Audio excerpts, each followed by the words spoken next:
let's put it like this, that, you know, when we saw the bricks being hurled or perhaps the protesters going violent, the police had to use some amount of proportionate force to control the crowds.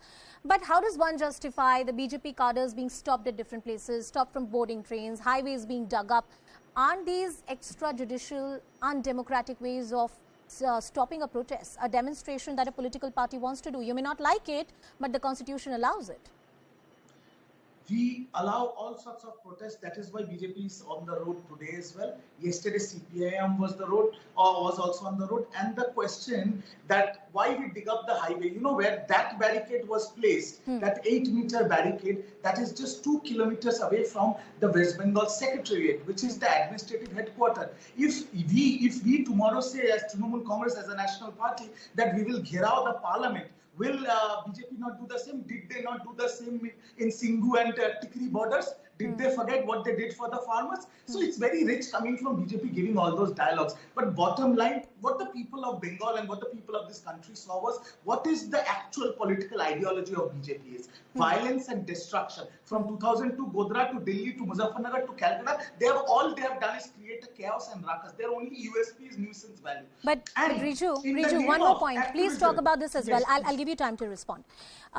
Trinamool Congress has fought the violence of the left parties for decades, and that's how you were elected to power. When the party was elected to power for twice, the hopes were that this culture of violence in the state of West Bengal will see a shift. There will be a welcome change. That has not happened.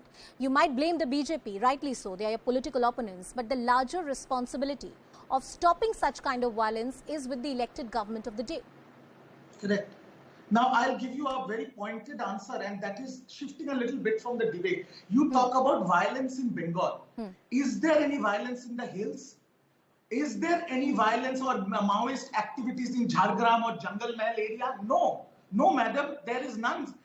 During the CPIM regime, you go anywhere, if you dig ground, you will only find skeletons of political cadres. That is why Mamata Banerjee broke away from Congress, because Congress had an internal tie-up with CPM, which is now out in the open. So now there in Bengal, there is completely peace. But if the BJP cadres, and I won't call them BJP cadres, I don't want to disrespect BJP cadres. They are not cadres.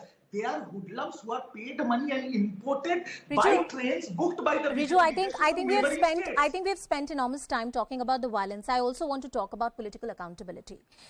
Yours is a party and yours is a leader which has spoken about the importance of decency and uprightness, integrity in Indian politics. And I'm coming to you from that position. I'm not using the moral benchmarks of other political parties. When there are multiple allegations of corruption against your sitting ministers, when there are ministers within your government whose aides were caught with a lot of money, from whom your own party had to distance themselves and remove them from positions, there is a collective responsibility of the state cabinet and the sitting chief minister. Correct. Absolutely. I completely agree with you. Central investigation, I'm not going to go into the rhetoric by saying the central agencies are targeting us and targeting the opposition, because the country knows that they are doing that at the behest of the BJP. But I will also say this, that the central agencies can go on with the investigation. We will support them. My only request to your channel is fast track these and complete it within 1 year. If you take 10 years for an investigation, then 10 years for judiciary to pronounce the judgment. Let the judiciary pronounce the judgment and throw these culprits who are involved in corruption behind the bars. We have, when Partho Chatterjee's aides, our hoards of cash were recovered, in 6 days' time, Trinamool Congress took the decision of removing from the cabinet as well as from the party. But if you go on a wild goose chase and a witch hunt, that is not proper. That is political vendetta. You have evidence, you prove it in the court of law, and you put them behind bars and throw the keys. No. We will go and but Riju, there's a different point I'm asking. If there is a minister within your government who has done something wrong, he's caught with cash, you have no option but to suspend him from the party. It's not that you've done something out of choice. It was a political compulsion. Right. The second question is that what is your party really doing to ensure that the present governance is done in a proper manner and these kind of corruptions are not there in other departments? We don't know of that. Then how can you call it a vendetta? See, I'll tell you this.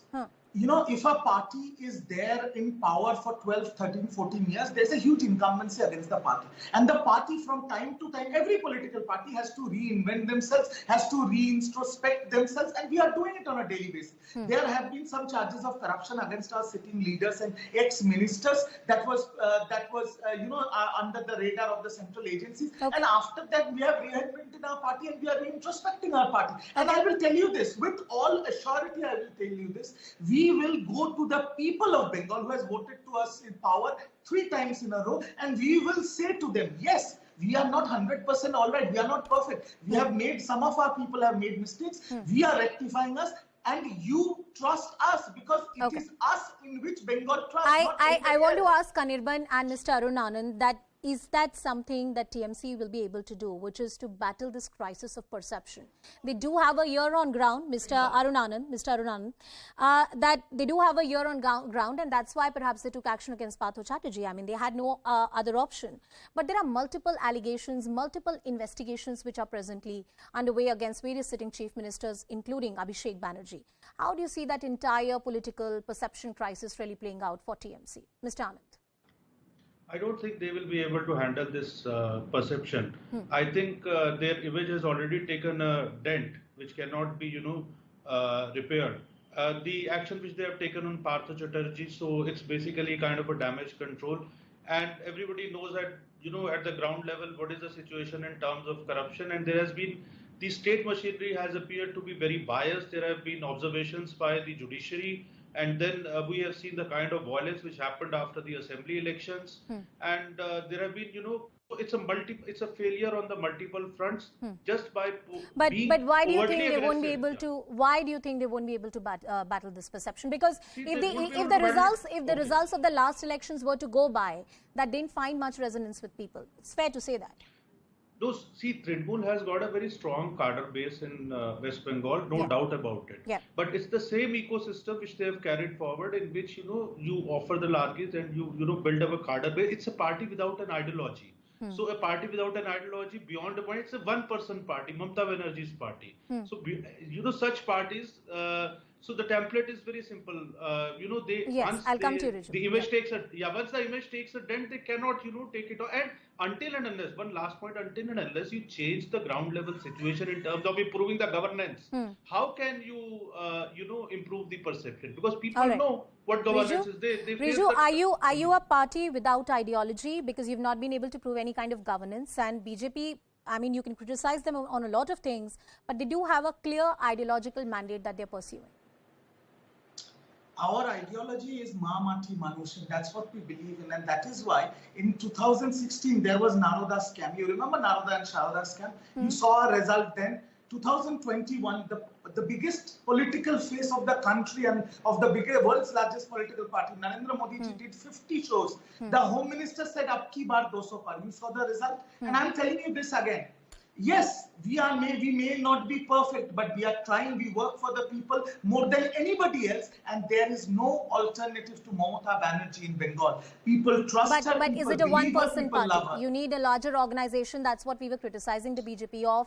But is this a one-person? I'll tell you this. I'll tell you very straightforward. Our party is very simple. Our chairperson, our Maitri is Mamata Banerjee, and our general, our Senapati is Abhishek Banerjee. And Mamata Banerjee has proven to be enough against the entire armada of BJP behind Mr. Modi. So I think one person is enough for everybody else. All right, Anirban, just 30 seconds to you. Do you think that the present government will be able to battle this perception crisis? Even before 2021 elections, after the 2019 result, many political pundits have discounted the effect of Mamata Banerjee and the TMC on ground in West Bengal. And they also forgot something, that the people of Bengal have always resisted the outside invaders from the West. Whether socially or politically, they have never bowed their heads before the outside invaders. And that is the trend that we will see again in 2024, in 2026. Let's see, all eyes on